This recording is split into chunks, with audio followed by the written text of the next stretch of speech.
The missing dad's kayak was discovered capsized, floating in the lake, along with his life jacket. His tackle box containing his wallet, keys, and license was also found.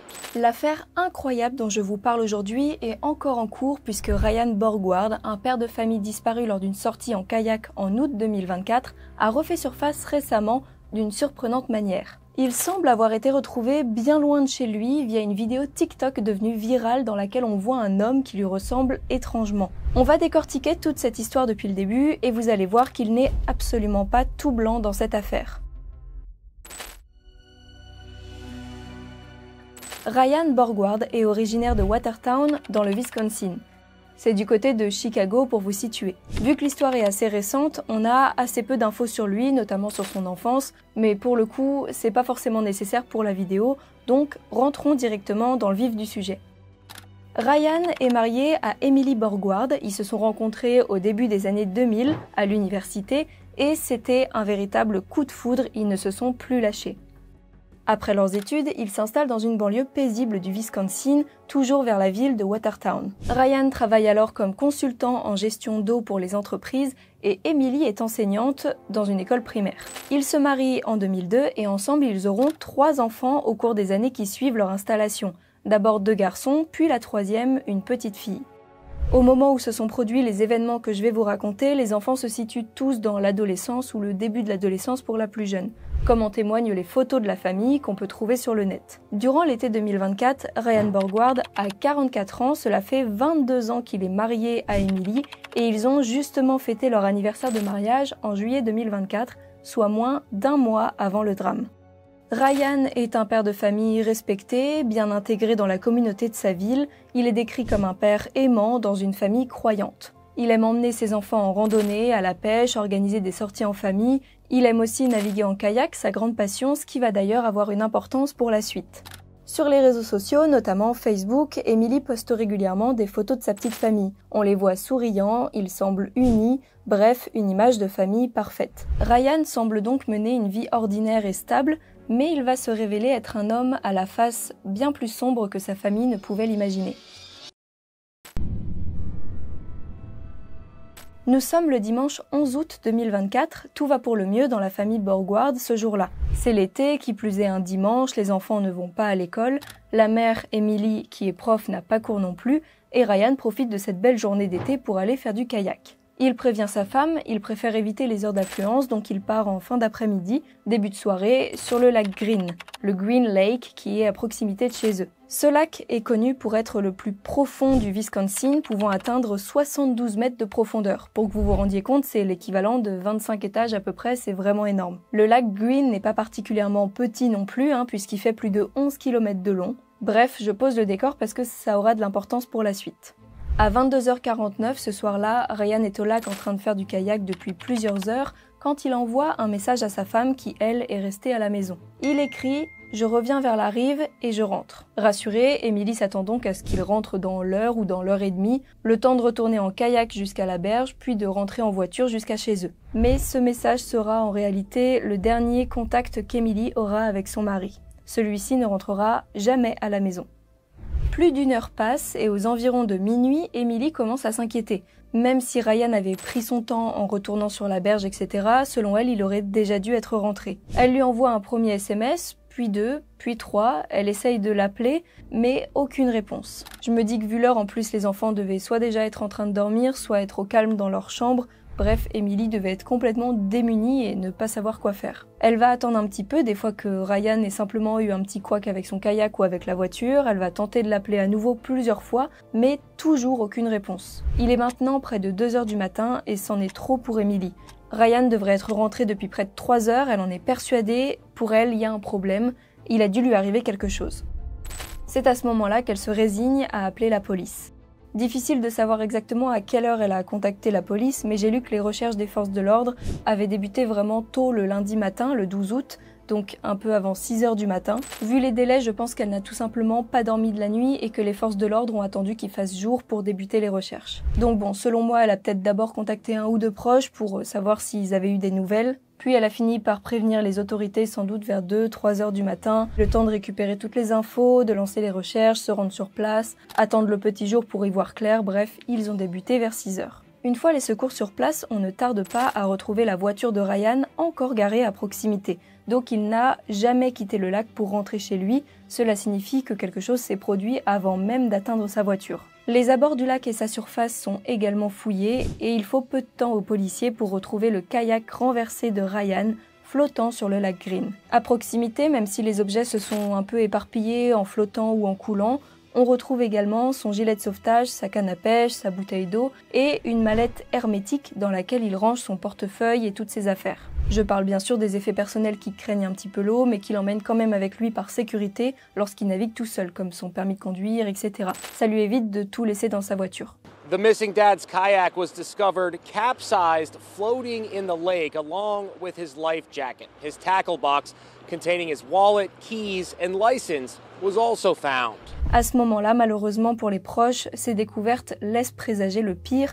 Tout le monde pense immédiatement qu'un accident a eu lieu, que le kayak a chaviré, que Ryan est tombé à l'eau et n'a malheureusement pas réussi à remonter à bord. C'est un accident assez classique finalement, surtout qu'il fait sombre. Peut-être que Ryan a perdu de vue son kayak. Bon, c'est un peu difficile de savoir ce qui a réellement pu se produire, mais quoi qu'il en soit, tout laisse à penser qu'il s'est noyé. Malgré tout, ça étonne un petit peu les enquêteurs qui commencent à travailler sur cette affaire. Le lac était très calme ce jour-là, pas de vent, pas de pluie, ou quoi que ce soit qui aurait pu troubler la navigation de Ryan. D'autant plus qu'il était kayakiste depuis un bon moment, c'est le genre d'erreur qui arrive peu, du moins je pense que ça arrive forcément moins aux kayakistes assez expérimentés comme lui. Mais bon, malgré ça, vu les découvertes du kayak et de toutes les affaires de Ryan laissées sur place, les enquêteurs et les secours se mettent plutôt à chercher un corps ou une piste permettant d'expliquer ce qui a bien pu se passer. Des équipes de plongeurs sont mobilisées, des drones, des chiens pisteurs sont également amenés sur les lieux afin de passer au peigne fin le lac et toutes les berges du lac, des fois que le corps de Ryan ait tout simplement été rejeté sur la rive.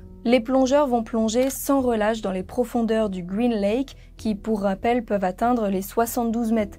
Donc à une telle distance de la surface, il fait sombre et c'est difficile de trouver ce qu'on cherche. Le téléphone de Ryan est d'ailleurs également retrouvé au fond de l'eau. Les policiers en déduisent qu'il est tombé avec le téléphone en main juste après avoir envoyé le dernier SMS à sa femme. Au total, les recherches vont durer près de 54 jours. 54 jours durant lesquels je n'imagine même pas l'angoisse qu'a dû vivre la famille de Ryan qui ont vu, au fil du temps, leurs espoirs de retrouver ce mari, ce père de famille en vie. Au bout de plusieurs semaines, la famille commençait à se rendre à l'évidence et à entamer leur deuil. Pour eux, il y avait forcément eu un accident et Ryan ne s'en était pas sorti. Pendant les 54 jours de recherche, des dizaines et des dizaines de secouristes, de bénévoles, de plongeurs ont été mobilisés afin de multiplier les chances de découvrir ce qui avait bien pu se passer. Une organisation bénévole nommée Bruce Legacy, avec à sa tête Keith Cormingham, qui a perdu un proche lors d'une noyade et a par la suite monté cette organisation, va s'impliquer à fond dans les recherches. I covered this lake more thorough than I've ever covered a body of water. Ils vont arpenter le lac durant 28 jours à bord de leur bateau afin d'aider la famille Borgward à retrouver Ryan en vain. Néanmoins, plus les jours passent et plus les policiers qui enquêtent sur l'affaire trouvent la disparition de Ryan suspecte. Bien que le lac soit grand et particulièrement profond, il n'y a pas de courant. Donc les autorités s'attendaient à retrouver le corps de Ryan dès les premiers jours de recherche à proximité du lieu où avaient été retrouvés le kayak et les effets personnels. Mais malgré le travail des plongeurs, l'utilisation des sonars qui permettent de sonder les profondeurs, il n'en est rien. Aucune trace du corps de Ryan. J'ai même retrouvé le plan indiquant les passages des sonars dans le Green Lake. Ce sont donc les tracés jaunes que vous voyez, et le moins qu'on puisse dire, c'est qu'ils n'ont pas chômé. Bon, on voit aussi que le kayak a été retrouvé en plein milieu alors qu'il y a 23 mètres de profondeur à cet endroit. Mais voilà, ils ont quand même bien quadrillé la zone. À ce moment-là, plusieurs théories circulent. Certains pensent que vu la profondeur du lac, son corps est tout simplement impossible à retrouver, déjà enseveli et recouvert dans les profondeurs. D'autres craignent qu'il ne se soit passé quelque chose de plus grave, que Ryan se soit fait agresser ou tuer, et du coup que le kayak retourné ne soit qu'un coup monté, une sorte de mise en scène. Et certains se demandent même s'il est vraiment arrivé malheur à ce père de famille, ou bien s'il n'a pas tout simplement voulu disparaître. Très rapidement, dans ce genre d'affaires, les enquêteurs essayent de déterminer un petit peu le contexte familial de la victime ou de la personne disparue pour mieux comprendre comment se jouent les relations, les habitudes familiales, et là, c'est ce qu'ils vont faire. D'autant plus que les recherches ne donnent rien et que des doutes sur la thèse de l'accident commencent à émerger. La police va donc examiner d'un petit peu plus près la vie de Ryan avant sa disparition et il découvre plusieurs éléments qui font naître des soupçons. Tout d'abord, la police se rend compte que 8 mois plus tôt, en janvier 2024, Ryan a souscrit une assurance vie de 375 000 $. En plus de ça, en analysant ses activités financières, les enquêteurs découvrent que 3 mois avant l'incident, donc vers le mois de mai, Ryan avait déplacé d'importantes sommes d'argent qu'il avait transférées sur un compte en banque à l'étranger. Autre élément troublant qui s'est produit toujours en mai 2024, donc 3-4 mois avant la disparition, Ryan s'était fait faire un nouveau passeport. Pourtant, aucun voyage de la famille n'était prévu, ça semble un petit peu sorti de nulle part. On ne sait pas trop pourquoi il a tenu à refaire faire son passeport à ce moment-là. Encore plus étrange, et là ça laisse beaucoup moins de doute, son ancien passeport, donc pas le nouveau qui est resté sagement à la maison, mais donc l'ancien, a été enregistré à la frontière canadienne le 13 août, soit le lendemain de la disparition de Ryan.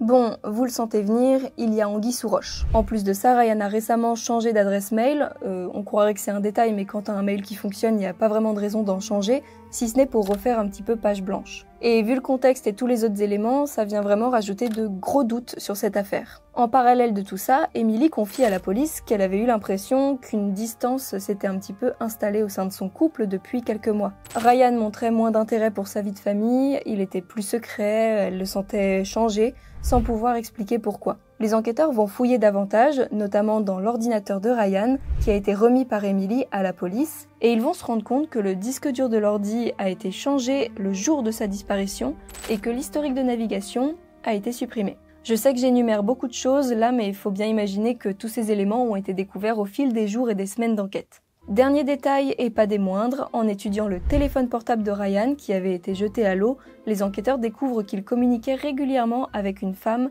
qui semble se trouver en Ouzbékistan. Bon, ça commence à faire beaucoup et ça corrobore pas du tout la thèse de l'accident de kayak. Toutes ces découvertes donnent lieu alors à une nouvelle hypothèse que vous pouvez aisément deviner, et si Ryan n'avait jamais disparu accidentellement, mais avait orchestré sa propre disparition. He took out a $375,000 life insurance policy in January, and he purchased airline cards. Due to these discoveries of the new evidence, we were sure that Ryan was not in our lake. En plein milieu de ce contexte, alors que les soupçons émergent et que tout le monde commence à se dire que Ryan n'est finalement pas du tout au fond du lac, mais bien dans un autre pays avec une autre femme, une vidéo TikTok est publiée le 13 novembre 2024 et devient virale. Il s'agit d'une vidéo micro-trottoir, comme on peut en trouver des milliers sur le net, sur laquelle on aperçoit une jeune femme qui propose de prodiguer des conseils gratuits aux passants. Alors qu'elle est filmée sans doute par un de ses amis, un homme à vélo s'arrête à sa hauteur et discute avec elle. Need advice on anything? I go to Uzbekistan or stay here? Say that one more time. Do I go to Uzbekistan or stay here? Do you have family there? No. Why do you want to go? Meet a woman. To meet a woman. And it was Uzbekistan. Uzbekistan. So you've given up on meeting someone here? No, I'm married. Oh. Yeah. Est-ce que vous voyez où je veux en venir en vous montrant cette vidéo? La ressemblance avec Ryan Borgward est assez surprenante. Et en plus, le discours que tient cet homme sur la vidéo colle parfaitement avec les rumeurs des dernières découvertes faites par la police. Puisqu'à ce moment-là, et seulement depuis quelques jours, la police a annoncé officiellement que Ryan était, semblerait-il, en vie. Ils avaient découvert son passeport enregistré à la frontière canadienne, la conversation avec une femme qui semblait être justement en Ouzbékistan. Bref, tout le contexte colle parfaitement avec la disparition de Ryan. Ça laisse penser qu'il pourrait s'agir de Ryan filmé avant sa disparition alors qu'il se questionnait encore sur ce qu'il allait faire. Et pour le coup, je ne suis pas la seule à le penser. Rapidement, après la publication du TikTok sur le net, les commentaires fusent, les vidéos de comparaison des caractéristiques physiques des deux hommes se multiplient, même carrure, même visage, certains vont jusqu'à comparer la dentition des deux hommes, et l'affaire fait de plus en plus de bruit. Je trouve que c'est l'exemple parfait d'à quel point les réseaux sociaux peuvent permettre la médiatisation d'une info à une vitesse folle. Aujourd'hui, la vidéo TikTok a atteint les 14 millions de vues, c'est juste dingue. La fille du TikTok racontera d'ailleurs dans une interview qu'elle n'avait absolument pas fait le rapprochement avec Ryan Borgward au moment de poster sa vidéo. Ce n'est que lorsque la toile a commencé à s'affoler un petit peu dans ses commentaires qu'elle a fait le lien. Bon, je vous spoil direct, finalement ce n'est pas Ryan Borgward sur cette vidéo, même si oui, les deux hommes ont des caractéristiques physiques proches, proche et une histoire visiblement similaire. Cette vidéo a été si virale et a fait tellement de bruit que la rumeur selon laquelle Ryan avait été aperçu sur une vidéo est carrément parvenue aux oreilles du shérif de Green Lake, nommé Mark Podol. C'est le shérif en charge de l'affaire et il a confirmé que non, ce n'était pas Ryan Borgward sur la vidéo. Le 13 novembre, il a déclaré « Nous avons vérifié qu'il ne s'agissait pas de Ryan en contactant des personnes qui connaissent Ryan ». Donc bon, ils ont dû montrer la vidéo à sa famille qui savent beaucoup plus facilement que nous si c'est Ryan ou non. Néanmoins, même si c'est assez difficile de savoir exactement quel impact a pu avoir cette soudaine médiatisation de l'affaire au-delà des frontières sur ce qui va suivre, je ne peux pas m'empêcher de penser que cette vidéo a favorisé la réapparition du véritable Ryan. Oublions l'effervescence des réseaux sociaux et revenons quelques jours plus tôt lorsque l'info selon laquelle Ryan serait en vie a été rendue publique. Après 3 mois de recherche et d'enfer pour la famille de Ryan, je n'imagine même pas à quel point ils peuvent se sentir à la fois soulagés de savoir qu'il est finalement en vie et complètement trahis en apprenant qu'il semble avoir tout simplement fui sa vie de famille. Le 8 novembre 2024, le shérif de Green Lake, le fameux Mark Podol, va faire une conférence de presse dans laquelle il demande à Ryan de donner un signe de vie. Ils ont assez de preuves concernant le fait qu'il ait simulé sa mort pour se permettre de rendre l'info publique et le shérif va s'adresser directement à Ryan dans la conférence de presse. Ryan, if you are viewing this, I plead that you contact us or contact your family. We understand that things can happen, but there's a family that wants their daddy back. Il parle avec bienveillance pour inciter Ryan à reprendre contact avec eux et insiste sur sa place de père au sein de sa famille. Et la déclaration du shérif porte ses fruits puisqu'elle parvient jusqu'aux oreilles de Ryan Borgward qui va répondre. Et oui, quelques jours après la conférence de presse, les enquêteurs ont été contactés par une femme russophone ou bien un profil de femme russophone, on n'a pas trop d'infos là-dessus, qui a permis de prendre contact avec Ryan. Est-ce que c'est la fameuse femme qu'il est parti rejoindre? Difficile à dire, il refuse de donner des informations à ce sujet, de donner le nom de la femme ou de la mêler à tout ça. Bref, c'est un petit peu flou. Quoi qu'il en soit, pour prouver aux autorités que c'est bien lui, Ryan va envoyer cette vidéo. Good evening, it's Ryan Borgward. Today, hello Matt. Today is November 11th. It's approximately 10 a.m. by you guys. I'm in my apartment. I am safe, secure, no problem. Hope this works. À ce moment-là, il refuse de dire exactement où il se trouve, il veut visiblement juste reprendre contact et informer les autorités qu'il est bien vivant. Je pense qu'il commence à se rendre compte du mal qu'il a pu causer à sa famille et que les mots du shérif lors de la conférence de presse l'ont beaucoup touché. Suite à la vidéo de Ryan, le shérif va déclarer « Nous savons désormais qu'il est vivant et en bonne santé. La mauvaise nouvelle, c'est que nous ne savons pas exactement où se trouve Ryan et qu'il n'a pas encore décidé de rentrer chez lui. » Finalement, les enquêteurs retrouvent la piste de Ryan Borgward, qui est localisée en Géorgie. Face à la médiatisation de l'affaire et aux pressions croissantes, Ryan a accepté de rentrer volontairement aux États-Unis le 10 décembre 2024. À son arrivée, il a été immédiatement arrêté et accusé d'obstruction à la justice. Les enquêteurs le prennent en charge et Ryan n'a plus vraiment le choix, il explique le plan qu'il a minutieusement mis en place pour simuler son décès, vous allez voir qu'il avait bien organisé son affaire. Comme le suggérait le changement de disque dur de l'ordinateur et l'historique effacé, il avait, avant sa disparition, fait des recherches sur internet afin de trouver le meilleur moyen de disparaître et de faire croire à sa mort.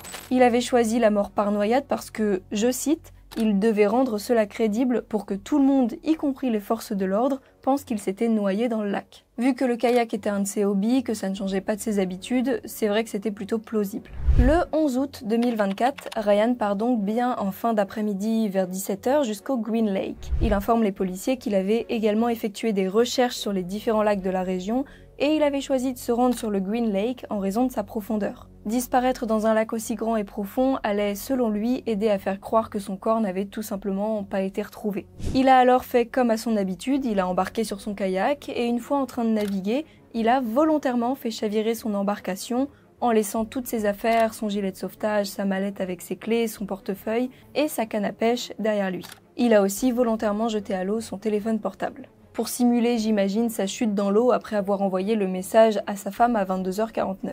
Il a alors rejoint la rive dans un minuscule canot de sauvetage gonflable de la taille d'un enfant, selon lui, ce sont ses mots, qu'il avait pris soin d'acheter en amont et d'emmener avec lui. J'imagine que c'était pour éviter de nager jusqu'à la rive, parce que oui, ce serait bête de vraiment se noyer.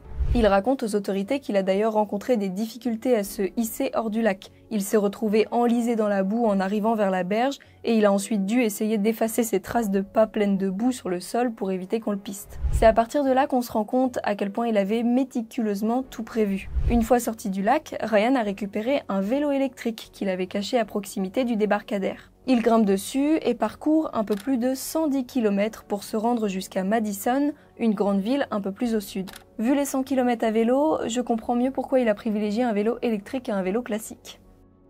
Rappelons qu'à ce moment-là, il fait nuit noire, il est sans doute entre 23h et minuit quand il part du lac, et le trajet doit lui prendre plusieurs heures. Il arrive à Madison, je présume qu'il abandonne son vélo, on n'a pas trop d'infos là-dessus, et il prend alors un bus pour se rendre à Détroit cette fois-ci. J'ai regardé le temps de trajet, en bus il y en a pour plus de 10 heures depuis Madison. C'est-à-dire qu'il a dû passer la première journée de recherche effectuée par les bénévoles et les autorités bien au chaud dans un bus en train de fuir sa famille. Mais alors pourquoi est-ce qu'il se rend à Détroit? Eh bien tout simplement parce qu'à Détroit se situe la frontière canadienne. Ni vu ni connu, Ryan passe alors la frontière avec son ancien passeport, pas celui qui est resté chez lui, pour prendre un avion à Toronto direction Paris puis l'Europe de l'Est. Donc pour l'instant, les points réellement admis par Ryan sont ceux que je viens de vous citer, le bateau gonflable, le vélo électrique, etc. Pour la suite, vu que l'affaire est encore en cours, il reste des zones de flou, mais on va essayer de déblayer tout ça. Ryan confiera aux enquêteurs qu'il ne pensait pas que son histoire aurait autant de retentissement. Selon lui, les recherches dureraient 2 semaines tout au plus. C'était sans compter sur l'investissement et l'implication du shérif de Green Lake et les nombreux bénévoles qui ont fait des recherches. Lors de l'audience préliminaire qui a eu lieu en décembre 2024, Ryan a informé la juge qu'il ne souhaitait pas d'avocat n'ayant pas assez d'argent pour régler les frais. Apparemment, ses parents étaient également présents lors de l'audience, mais ils n'ont pas parlé à Ryan, du moins pas devant les témoins. Ils sont sortis par une porte à l'arrière du bâtiment. Bon, l'affaire ayant fait grand bruit dans les médias, je comprends qu'il préférait éviter les questions. Ryan, quant à lui, a été libéré avec une caution de 500 $ en attendant son procès. Vu qu'on n'a eu aucune info sur la femme que Ryan a rejoint, hormis le fait que les enquêteurs du Wisconsin aient eu contact avec une femme russophone, c'est difficile de savoir ce qui s'est vraiment passé. Est-ce que Ryan s'est vraiment enfui pour vivre son idylle? Est-ce que cette femme existe vraiment? Est-ce qu'il s'est fait avoir comme cette femme dont on a beaucoup entendu parler qui croyait entretenir une relation virtuelle avec Johnny Depp? C'est assez commun malheureusement ce genre d'arnaque, on appelle ça des brouteurs, ce sont des arnaqueurs qui se font passer pour des hommes ou des femmes et qui parviennent à séduire des individus vulnérables ou peu sensibilisés à ce genre de risque, souvent dans le but de leur extorquer de l'argent.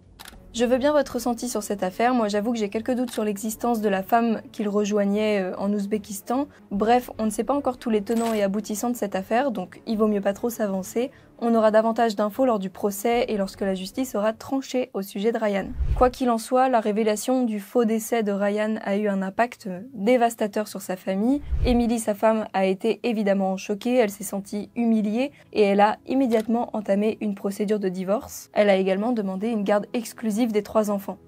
On ne peut que la comprendre, comment refaire confiance à celui qu'on croyait connaître par cœur et qui a finalement abandonné sa famille. Ces enfants, justement, doivent avoir beaucoup de mal à comprendre comment leur propre père a pu les abandonner comme ça du jour au lendemain, en envisageant de refaire sa vie à l'autre bout du monde sans jamais les revoir. En plus des dommages émotionnels sur la famille, l'opération de recherche a coûté des milliers de dollars à la police locale. Et évidemment, beaucoup de personnes impliquées dans les recherches se sont senties trahies et manipulées par un homme qui n'avait jamais été réellement en danger. C'est le cas par exemple du fameux Keith Cormincan qui a quand même passé près de 30 jours à travailler bénévolement sur l'affaire en fouillant le lac, en utilisant des équipements, ses bateaux, bref ça use le matériel, tout ça pour quelqu'un qui a simulé sa mort. Cette affaire n'est pas encore terminée puisque Ryan aura son procès en avril 2025, donc on verra à ce moment-là si on a davantage d'éclaircissements sur cette affaire, davantage d'explications. Je referai peut-être une vidéo d'update s'il y a de quoi en faire une, sinon je partagerai sans doute les infos et les conclusions de l'affaire en commentaire épinglé sous cette vidéo et ou sur mes réseaux sociaux. Vous pouvez me suivre, ils sont tous indiqués en barre d'infos. Quoi qu'il en soit, si Ryan Borgward est reconnu coupable d'entrave à la justice, il risque une amende de 10 000 $, environ 9 500 €, et jusqu'à 9 mois de prison. Sur ce, j'espère que cette vidéo vous a plu. Si c'est le cas, vous pouvez toujours vous abonner pour suivre les prochaines histoires et mettre un petit pouce vers le haut. Quant à moi, je vous dis à très vite pour une prochaine vidéo, et d'ici là, portez-vous bien.